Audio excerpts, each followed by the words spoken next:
is, you know, the guy on top of the van.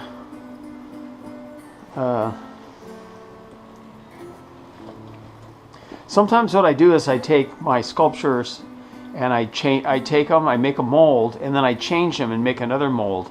And this is what I did with this guy. This sculpture is the big skull that's on top of the van, but I re-sculpted his face. I added some eyes and made another mold. And then this is the plaster mother mold that holds it. And I put a bunch of Vaseline in and used it as my mold release. And I also have this Stoner rocket release. It's can use that for a release too. Anyway, so what I'm going to do next is I'm going to take this Douglas and Sturgis Instacast Off-White, part A and B. And I'm just making a little bit. Put both parts in here. And just take a bristle brush, stir it up.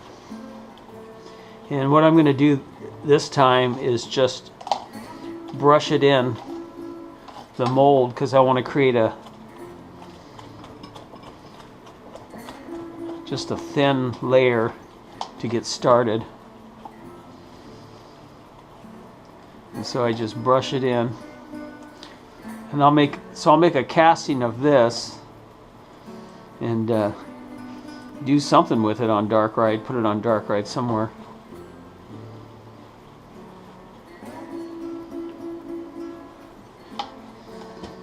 So I didn't want to make a lot of resin because I just want to do the first kind of thin coat. I probably actually made too much resin.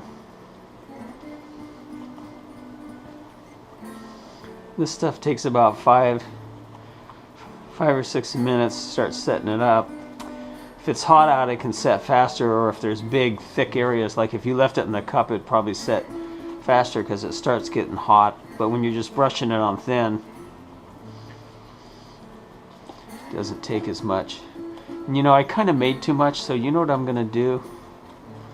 I think what I'm going to do is just pour this into a mold. I have some silicone molds over there. So I just wanted a thin coat, didn't want that much, just to get it started. But anyway, let me run over here, grab a skull mold. I know I got one somewhere. I gotta hurry. I don't want to wait, do it too fast. Here's a mold too of a little character. Here's the skull mold. So with silicone, you usually don't have to spray a release, but I'm going to do it anyway. So this is a silicone mold. I'm just going to pour this in. And then maybe I'll dump this in here, the residue.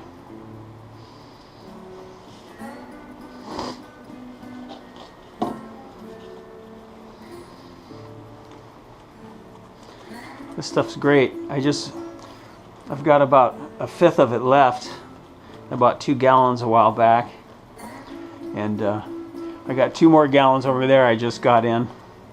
So with that, and plus I got another 5 gallons of latex rubber coming in. And when that comes in,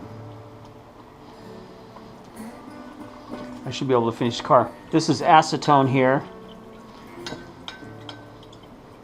If you don't wait too long, you can put your brush in that. Let it sit for a minute.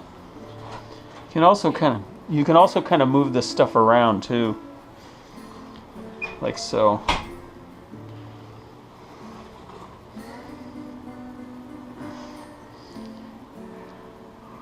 But yeah, I'm just trying to create that initial coat.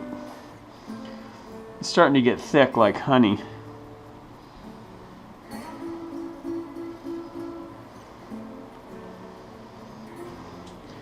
And I'm just going to leave it. That's fine if it kind of puddles up at the bottom.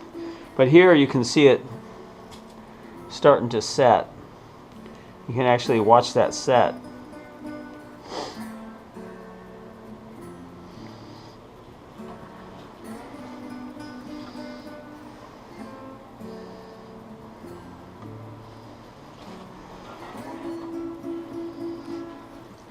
I'm going to go ahead and just leave that. But this, watch this.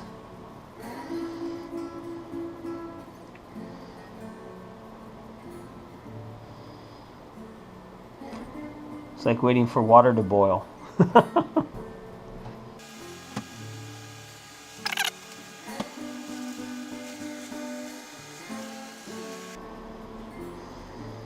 Just let that sit. There it goes.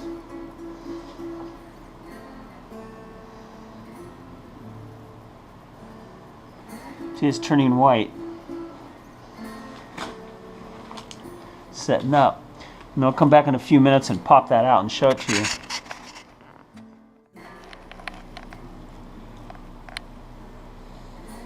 All right, I'm gonna come back in about 10 minutes and take a look at these.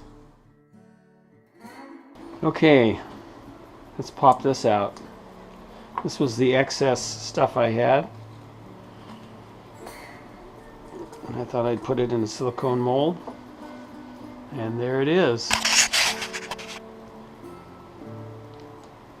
Cool little plastic skull. And I can always use those. And then this is the first coat. I don't know why it's foaming up like this. It's kind of weird. Anyway, this is the first coat of the polyurethane resin. I think I'm going to do another coat up here. Maybe a few more. And then I'm going to put in some Bondo. But anyway, I'll just leave it at that for now. I just wanted to show you how I get started with the resin, putting it in the mold. All right, talk to you later. Oh, there's this one. There's that socket. And it kind of separated from the color, but you can really see it here. And when you put the silver over the rust in the background, it just looks so cool.